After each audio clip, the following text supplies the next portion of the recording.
Hello everybody, this is Fernando for the latest Godzilla Podcast.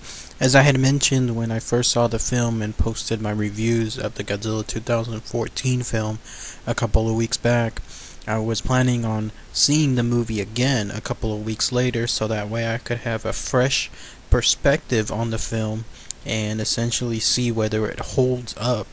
If it has a better viewing the second time around. Well, I did see the film last week, and again, this was a good couple of weeks after my first initial viewing, so I think there was plenty of time to essentially absorb everything and to ensure that I have a whole new perspective on the film itself, and I'll be able to, I won't give like a whole review of the film, instead just please, go back to my original posting, my original review, and that way you'll get a more detailed analysis. This particular video is more about just again a whole new perspective on the film and what I experienced the second time around on here. So for those of you that have seen the movie twice, please share your comments below, see if they match what I thought as well. But otherwise, I'll talk about my second viewing here. So how did the film fare with regards to the second viewing? Was it better? Was it worse? I'll have to agree with what others have mentioned. I've seen them on some of the forums with regards to people seeing it a second or third time. It actually does get better. The film does get better when you see it again. And this is because with everything that you know of the film ahead of time, you can easily then pay much more careful attention to what's happening within each scene. So that way you can better analyze everything as it's happening because you know exactly what's going to happen. And I must say that even doing that within the scenes themselves, the stuff did get much better on here. In particular is the beginning of the film, whenever we're dealing with the Brody family early on in the film. This was still that scene whenever the family encounters the occurrence there at the nuclear power plant. The father, of course, played by Bryan Cranston, and then the wife played by Julia Binoche. It was still much better the second viewing time around, knowing that what's going to happen to Juliet's character, and knowing that how short essentially her time is. I mean, literally, the minute she gets in to inspect that floor, it's happening within like 30-45 seconds later. And knowing that and realizing how quick that this thing can happen, her demise, in other words, it makes the instances beforehand with her and her son, and then also with Cranston's character, especially again when they're talking about his birthday in that car as they're about to drive over to work, it makes those scenes far more impactful on there. Very, very good stuff. And I would have thought that such a scenes would have lost its impact the second time around, but no, they absolutely solidified those scenes as being some of the best ones around. Very, very good stuff on there, which leads me to Cranston's character himself. The second time around, his character got all the more better. As good as his character was on the original viewing, seeing it a second time, it's easy to see what a tragic character his character was. And the reason I mention this is because again, knowing what happened the first time around in the movie, and knowing that about his discovery and how far-reaching it was, seeing that everyone else essentially disbelieved him and didn't even give him credit to what he discovered, that is absolutely something that made his character so tragic. I remember like a particular scene that stood out was after his son Brody essentially releases him from jail. They hobble over to his apartment or whatever it's at that he now resides in, and there's little nuances that I picked up on Cranston's character. He himself, he seems to like slouch over, it makes his character that much more, I guess you could call it interactive. Not interactive. The word I'm looking for is we have a character who essentially is uncomfortable with how he feels, and knowing that outsiders can see him as a little bit kooky with regards to his research.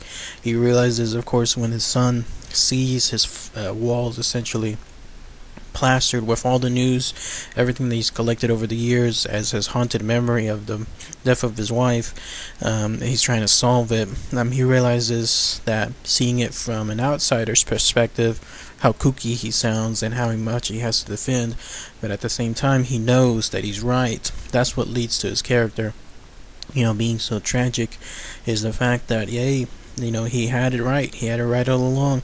He knew about that stuff using rudimentary research, basically just doing the research on his own. He was able to find out exactly what was happening with that plant and why things weren't going with what I guess the outside world knew, but nobody would believe him. And then even his own son, his family, they were the ones who wouldn't believe him as well, and he finally had to convince his son to go back, to, in other words, to show him as proof on there. But whenever you see him walk into his apartment that first time, I caught those little nuances from his character where, again, he was realizing just how far he had taken things with regards to his own passion to try to solve this thing, and it just really added some elements, some characters, especially again later on when he was proven right, and there he was being almost interrogated behind that glass door. And at the same time, he knew that what was going to happen was happening again, and yet people still weren't giving him the credit that was due on there. I don't even think Ken's character, I guess he kind of acknowledged his research later on in the film, but he did not give him the due credit that he should have had, knowing just how much his research essentially made an impact afterward.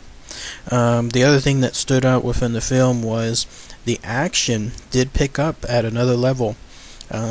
Still, the biggest drawback remains those scenes that are now infamous where they cut away from the action as soon as you see Godzilla, and in some scenes Godzilla and the other Muto essentially about to fight. But once the big fight actually happens towards the end of the film, it did get a lot better the second time around. There's just something so spooky about the fact that in some of the scenes, the soldiers, they were essentially carrying on their mission, and in the background you could hear like Godzilla and the Mutos fighting, the noises they were making, the rumbles, the roars, everything that was happening. I picked up on that too the second time around. Especially there's a really cool scene when the Mutos are ganging up on Godzilla 2 against 1, and it looks like it's almost done for Godzilla, but the main character Brody happens to use his wits to essentially set on fire the female Muto's eggs, and when everything blows up and she senses that what happened to her eggs, she runs back. There's a really cool scene where the camera is panning and it shows in great action a gigantic 300-foot tall monster rampaging, shrieking in agony towards the destruction, and then it quickly pans down to show the men on their mission, essentially carrying that nuclear rocket. The nuclear missile, the component of it, carrying it away from the same place that she's heading towards. And it's a really cool scene because it looked real. I mean, it looked like something that is from eye level that you could see and believe because of the way the angle was on there. That also was something I caught the second time on here. Gareth Edwards did a really good job of showcasing much of the action from a human level, from an eye level, instead of going like the gigantic, I guess you could call it Spielberg route, where you have sweeping panoramic shots. Instead, most of the action took place right there in the field, right there with the other humans, so that what they see, you see, and within the film itself. And that was also something that I picked up that got better, because it made you appreciate essentially what they were going through, as opposed to just having, again, like a sweeping camera going around the city on there. But no, it brought it back down to the human level and what they had to go through on there. Pretty cool stuff. Other than that, those are the stuff that seem to draw out.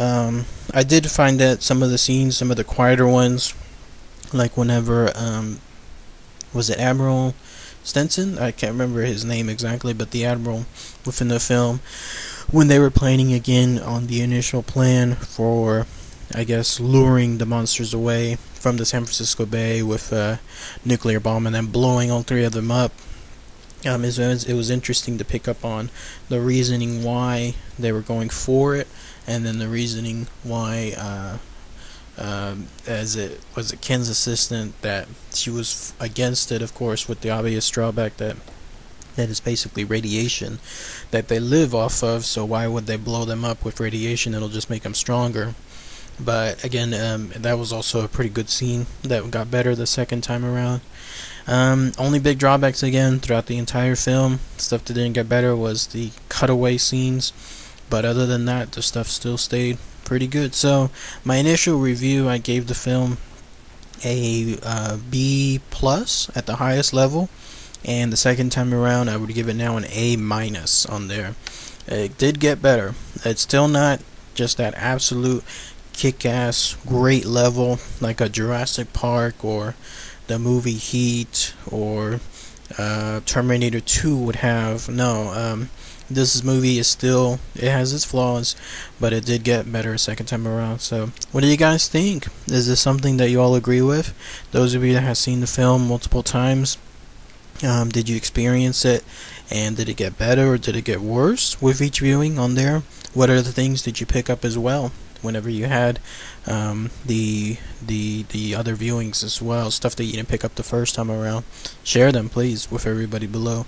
I'll also make a future video where I talk about the questions, the unanswered questions the film had, because also I was able to pick up on some items where I wondered, I wonder why this happened, because the film didn't really answer on it, or I wonder how they got here because the film didn't really answer on it, and I'll post that soon. So alright, thanks everybody, take care, bye.